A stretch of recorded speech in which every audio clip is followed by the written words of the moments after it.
Hi, my name is Ann Pigula, I'm Jonathan LeMoel. And I'm Aiden Fowler. and this is our final project for robot sensors and actuators. For our final assignment, we built a Sous vide, which is a very precisely controlled hot water bath that's used for high-tech cooking. To start off, we're going to show you all the components to our project. We can start over here. This is the LCD screen, which displays all the information. We have two push-button switches to control the input. This is a Maven microprocessor that's doing all the calculations.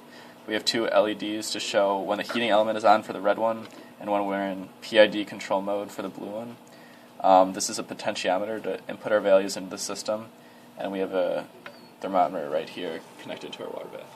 And the output of our microprocessor controls this relay, which turns the heating element on and off. And over here is our water bath.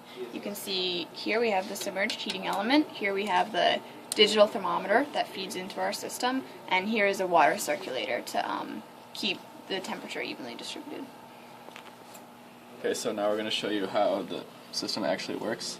The first thing you have to set is the temperature mode. You can do Fahrenheit or Celsius. Right now we're going to stick with Fahrenheit. And the next thing we do is select whether we want PID mode or thermostat mode, and Anne's going to talk about the difference between those two. So thermostat mode is when you are either fully on or fully off. So if your temperature is low, you just turn the heating element on and leave it on until you get above your goal temperature, and then you turn it off and just leave it off until you drop below the goal temperature. So this is, it's effective, but it's kind of crude. So to be more precise, we implemented PID control using pulse width modulation.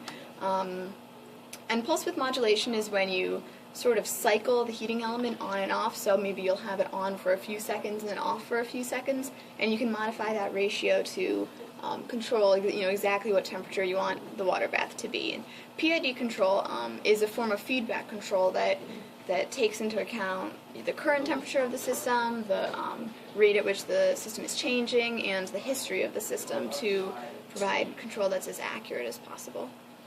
Okay, so we're going to go with PID mode right now. And the next thing, we have a timer built into our system. We're not going to show you that right now. And then here we set our temperature. So we're going to set it for 116 degrees, and then you just press go, and it'll start up. So right now, if the blue is in PID mode because it's within 2 degrees, and the red light means the heating element is on because it's too low. So the heating element's going to be on until it gets up to the right temperature. And that's how our RSA project works for this semester. We had a lot of fun making it. Yeah, and it's really cool. We actually made a really tasty steak using this.